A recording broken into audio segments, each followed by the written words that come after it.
Good evening my dear friends. हर काम को करने का एक समय होता है, जैसे सुबह उठने का, चाय पीने का समय, नाश्ता करने का टाइम। हर व्यक्ति का काम करने का टाइम अलग अलग होता है। लंच करने का टाइम, कॉलेज जाने का टाइम, कई लोग जो दुकान पर जाते हैं उनके दुकान को खोलने का टाइम, जो लोग ऑफिस जाते हैं उनके ऑफिस जाने का टाइम, दोपहर में खाना बनाने का टाइम, या शाम को हम लोग जैसे कि खाना खाते हैं, डिनर खाते हैं तो डिनर करने का टाइम, और फिर रात को सोने तक का टाइम रहता है। तो अगर मैं किसी समय के विषय में बताना चाहूँ कि समय को बताने के लिए, किसी काम को करने के लिए दो चीज़ों का यूज़ किया जाता है। अगर समय निश्चित है या फिक्स है तो उसके लिए एट का यूज़ करते हैं, और अगर समय फिक्स नहीं है, निश्चित नहीं है, तो उसके लिए अराउंड का यूज़ किया जाता है। किसका यूज़ किया जाता? अराउंड। मैंने दो चीज़ें आपको यहाँ पर बताई। किसी काम को करने का अगर टाइम बिल्कुल फिक्स है, जैसे बिल्कुल फिक्स 6 बजे, फिक्स 8 बजे, फिक्स 10 बजे, जब टाइम निश्चित हो तो एट का यूज करेंगे।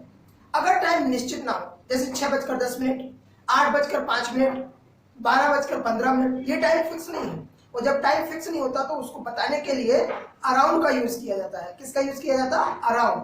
दोस्तों आजकल क्या है, मैंने घड़ी में अलार्म सेट कर रखा है और मैं बिल्कुल फिक्स 6 बजे उठ जाता हूँ। जैसे ही वो अलार्म बजता है मैं 6 बजे उठ जाता हूँ।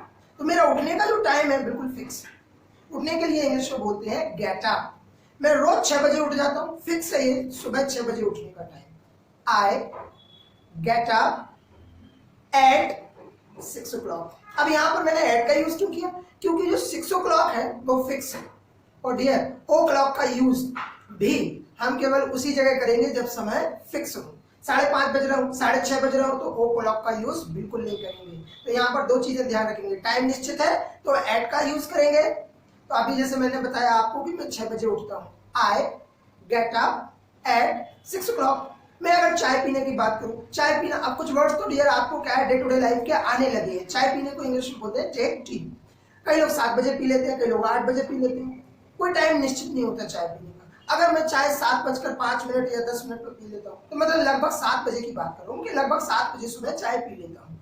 तो मैं अगर इस सेंटेंस को बोलना चाहूँ कि मैं लगभग 7 बजे चाय पीता हूँ तो मैं बोल दूंगा I take T around 7 o'clock। अब यहाँ पर मैंने अराउंड का यूज क्यों किया? क्योंकि यहाँ पर मैं यहाँ ये बताना चाह रहा हूँ कि मेरा चाय पीने का टाइम जो है वो निश्चित नहीं है। लगभग 7 बजे के दौरान मैं चाय पी लेता हूँ। ऐसे अगर दोस्तों मैं एक शॉपकीपर हूँ, दुकानदार हूँ, मैं दुकान को खोलता हूँ। दुकान को खोलने को इंग्लिश में बोलते हैं ओपन द शॉप। क्या बोलते हैं? Open the shop. मैं लगभग नहा धोकर 9 बजे दुकान को खोलता हूँ। कभी 9:10 भी हो जाते हैं, कभी 9:30 भी हो जाते हैं, कभी 7:45 पर भी पहुंच जाता हूँ, कभी 8:45 बजे भी पहुंच जाता हूँ। लेकिन ये तय है कि लगभग 9 बजे मैं दुकान को खोल लेता हूँ। I open the shop around 9 o'clock। फिर यहाँ देखिएगा अराउंड का यूज क्यों किया गया? क्योंकि यहाँ पर दुकान खोलने का टाइम जो है लगभग 9 बजे, समय फिक्स नहीं है। कॉलेज जाने को इंग्लिश में बोलते हैं गो टू कॉलेज। अगर मैं कॉलेज 10 बजे जाता हूँ, कभी 10 मिनट पहले पहुंच जाता हूँ, कभी 10 मिनट बाद में पहुंचता हूँ, लेकिन लगभग 10 बजे मैं कॉलेज पहुंच जाता हूँ। मुझे ये बताना है कि मैं लगभग कॉलेज 10 बजे पहुंचता हूँ। बता देंगे I go to college around 10 o'clock। कैसे बताएंगे? I go to college around 10 o'clock। Dear, अगर हमें किसी व्यक्ति से काम को करने का टाइम पूछना हो, जैसे कि अगर आप मुझसे पूछना चाहें, सर आप सोते कितने बजे हैं, कितने बजे आप बिस्तर पर जाते हैं?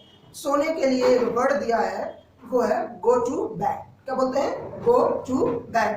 अगर सामने वाले से पूछना कि आप सोते कितने बजे, किसी काम को करने का समय पता करना, फिर से ध्यान से सुनिएगा, किसी व्यक्ति से किसी काम को करने का समय पता करना हो तो क्वेश्चन जो है वो व्हाट टाइम से बनाते हैं। कैसे बनाते हैं? व्हाट टाइम से। अगर आपको मुझसे पूछ रहे हैं कि सर आप कितने बजे सुबह उठते हैं, तो आप बिल्कुल क्वेश्चन पूछ सकते हैं, what time do you get up. कैसे पूछेंगे? What time do you get up. अब देखो डियर, मुझे टाइम को बताने के दो तरीके हैं, या तो मैं आपको निश्चित टाइम बताऊं या उसके आसपास का। तो मैंने आपको बता रखा है कि मैं बिल्कुल 6 बजे उठ जाता हूं, बता दूंगा I get up at 6 o'clock। अगर मैं अलार्म सेट करके नहीं सोता हूँ, मैं बिना अलार्म के उठता हूँ, तो कभी 6:15 बजे उठ जाता हूँ, कभी 5:30 बजे उठ जाता हूँ, लेकिन लगभग 6 बजे उठ जाता हूँ। मुझे ये बताना है, तो इसके लिए बोलेंगे I get up around 6 o'clock। कैसे बोलेंगे? I get up around 6 o'clock। अगर मैं डिनर करने की बात करूं, डिनर करने को इंग्लिश में बोलते हैं टेक डिनर। आज मुझे बताना है कि मैं शाम को 9 बजे डिनर करूंगा। तो अगर मुझे बोलना है शाम को 9 बजे डिनर करूंगा, मैं कैसे बताऊंगा? I will. अब डियर, आपको मालूम है फ्यूचर में जो भी काम हम करते हैं उसके लिए किसका यूज करते हैं? विल का। तो यहाँ पर मैंने किसका यूज किया? विल का। तो मैं आज शाम की बात कर रहा हूं, तो मैं आज शाम को 9 बजे खाना खाऊंगा, डिनर करूंगा। I will take dinner around 9 o'clock। खाना खाने के लिए डियर फिक्स टाइम नहीं होता है, कभी 2 मिनट ज्यादा हो जाते हैं, कभी 2 मिनट कम होते हैं। किसी भी टाइम पर हम खाना मतलब कि खा सकते हैं, लंच कर सकते हैं, डिनर कर सकते हैं, नाश्ता कर सकते हैं। तो मैं लगभग 9 बजे की बात बताई। अब अगर मैं यही कल की बात बताना चाहूँ डियर, आज तो संडे है, कल सैटरडे था, तो अगर मैं बताना चाहूँ कल सैटरडे को, तो मुझे रात को डिनर करने में बहुत लेट हो गया था। रात को कल मैंने 10 बजे डिनर किया क्योंकि बना नहीं था, बारिश हो रही थी, तो थोड़ा सा लेट हो गए थे। तो अगर मैं कल की बात बताना चाहूँ पास्ट की, कि कल सैटरडे को मैंने 10 बजे डिनर किया। अब डियर, आपको ये बात मालूम है, जब भी हम कोई काम पास्ट में करते हैं तो एक्शन की कौन सी फॉर्म यूज करते हैं? Second form. कौन सी फॉर्म? Second form. तो यहाँ पर हम डिनर की बात कर रहे हैं कि मैंने कल डिनर 10 बजे किया। तो डिनर करने को आप जानते हैं टेक डिनर। अब यहाँ पर टेक की कौन सी फॉर्म चाहिए? Second form. कौन सी? Second form. तो टेक की सेकंड फॉर्म क्या होती है? टू। तो अगर मैंने कल 10 बजे डिनर किया तो मैं सीधा बोल दूंगा आई टुक डिनर अराउंड 10 o'clock। अब मैं डियर कल की बात कर रहा हूं, तो मैं कल के लिए क्या यूज करूंगा? यस्टरडे। क्या यूज करूंगा? यस्टरडे।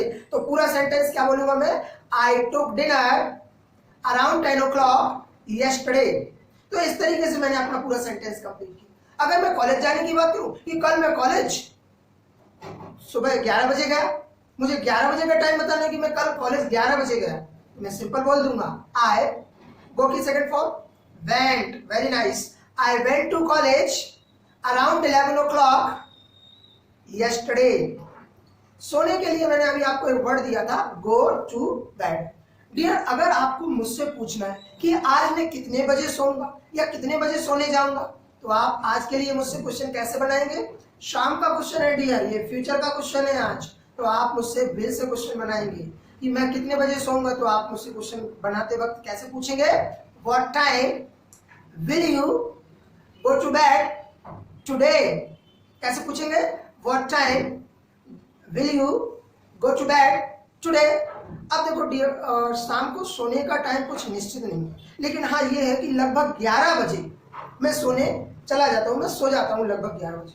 तो मैं बोल दूंगा आई विल। विल का आंसर भी आपको याद रखना है, विल में ही आएगा dear. I will go to bed around 11 o'clock today. और याद रखिएगा, सोने के लिए जो टाइम बताते हैं उसके लिए अराउंड का यूज होगा डियर, कभी एट का यूज नहीं होगा। क्यों? आज तक ऐसी कोई घड़ी नहीं बनी है जो आप अलार्म सेट कर ले और आपने सेट किया हुआ टाइम और जैसे ही वो बजे आप सो जाए, ऐसी कोई घड़ी नहीं बनी हुई है और ना आज तक आगे बनेगी। तो आप सोने के लिए एट का यूज ना करें, अराउंड का ही यूज करें। अब अगर आपको मुझसे पूछना है कि सर आप कल कितने बजे उठे थे, कल के उठने का टाइम पूछना है आपको मुझे सैटरडे का, कि आप कल कितने बजे उठे थे, तो आप बिल्कुल पूछ सकते हैं। पास्ट का क्वेश्चन डियर किससे बनाते हैं? डेट से। किससे बनाते हैं? डेट से। तो आप बिल्कुल आसानी से पूछ लीजिएगा what time did you get up yesterday. कैसे पूछेंगे? What time did you get up yesterday. अब डियर डिड का आंसर सेकंड फॉर्म में है, गेट की सेकंड फॉर्म क्या होती है? गॉट।